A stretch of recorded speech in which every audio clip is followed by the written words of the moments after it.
Estamos no ar. Nicolau, no final desta iniciativa, que para além do almoço substancioso que foi, mas ele teve uma componente que é diferente, mas tem a ver também com o Nicolau Santos, que algumas pessoas ainda não conhecem, o homem que diz poesia.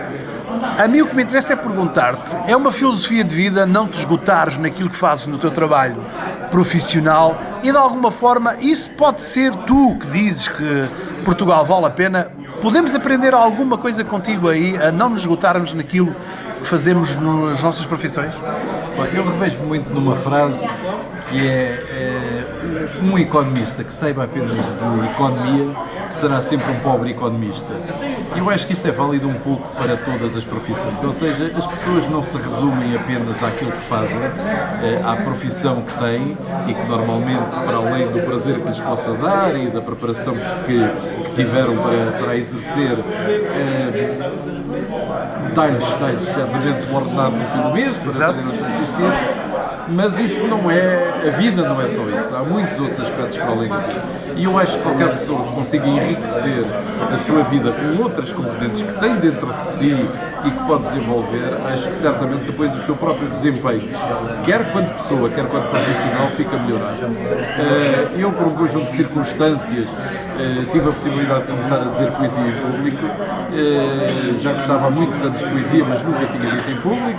A primeira vez que disse foi em 2006, convidado pelo Zé Feinha para ir a São João da Madeira, onde a Câmara tem todos os anos uma iniciativa de uma semana de poesia na rua. Portanto, fui lá e a partir daí tenho dito, quer acompanhado ao piano, quer acompanhado por uma banda de jazz, e o que é certo é que eu acho que as pessoas gostam, inclusive na minha página de Economia do Expresso, eu publico sempre um poema e as pessoas estão-se a habituar a ir ler poesia. E eu acho que o país que lê poesia tem possibilidades de... Temos um amigo em comum, o Mário Viegas, de alguma forma, e isto é também uma maneira de o mantermos presente, ou seja, não é sermos Mário Viegas, mas sermos cada um de nós, mas este amor à poesia é também isso? Sem dúvida nenhuma, eu lembro muito bem das sessões de poesia que o Mário Viegas fazia, salvo às segundas-feiras às 7 da tarde, e eu assistia a muitas deles. Ele era fantástico a dizer poesia, era muito bom nisso e, portanto, eu adorava ir ouvi-lo dizer poesia e ambicionava-me a dizer poesia. Não tão bem como ele, porque é impossível, mas tentando fazer alguma coisa pela poesia. Saltando da poesia para a política, para a economia, tu que és seguramente um daqueles, felizmente, dos poucos que nos ajudam a olhar para a economia, a trocar por miúdos, uma linguagem às vezes demasiado complicada, onde se esconde o cotidiano dos portugueses. Qual é o teu retrato, o retrato que traças destes desanimados dias em que andamos? E se de alguma forma, se os portugueses tivessem mais informação, também podiam ser mais convocados para ajudarem a dar a volta à situação?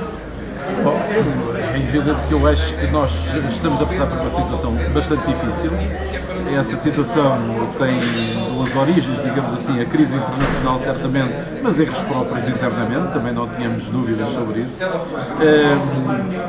E sob esse ponto de vista, eu acho que se podem ter duas atitudes, ou seja, as pessoas que acham que isto vai ser uma desgraça e, portanto, esperemos que o céu nos caia em cima da cabeça e depois logo se verá, e aqueles que estão dispostos a, perante mesmo estas dificuldades todas, a arregaçar as mangas e ir à luta. E eu acho que não há nenhuma hipótese de não irmos por este caminho. Temos de ir à luta, realmente. Temos dentro do país, a todos os níveis, pessoas muito boas, qualidades muito boas, temos de as potenciar e temos provavelmente de fazer uma grande campanha a dizer que em Portugal há muitas coisas bem feitas e que estão a funcionar magnificamente. É verdade que a comunicação social, sobretudo a comunicação social generalista e em particular as televisões, tem tendência a enfatizar muitas vezes a má notícia em detrimento da boa, mas isso não quer dizer que não existam muitas ilhas de excelência no país e, enfim, sobretudo na área da economia, nós esforçamos para salientar isso. Mas também na área da saúde, na área da solidariedade social, existem hoje em dia em Portugal ilhas de excelência que vale a pena ressalvar, vale a pena salientar e que têm um grande papel a desempenhar. Isso leva-nos para questionar o papel da comunicação social, tentando abreviar.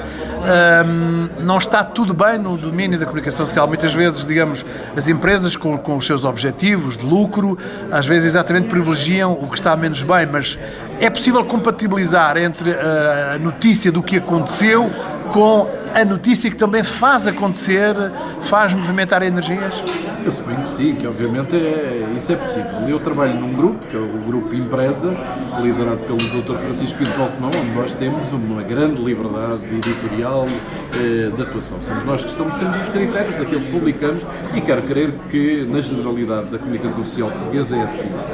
Simplesmente há realmente um efeito, digamos, de contágio através das televisões, em que se vê que determinado tipo de entretenimento muito pouco estimulante é aquele que atrai mais audiências, ou uma notícia que é uma notícia negativa e que passa sistematicamente é aquela que também atrai mais comentários das pessoas, o que leva por vezes, inclusive os chamados jornais de referência ou jornalistas que estão nesses meios, a irem também um pouco atrás disso.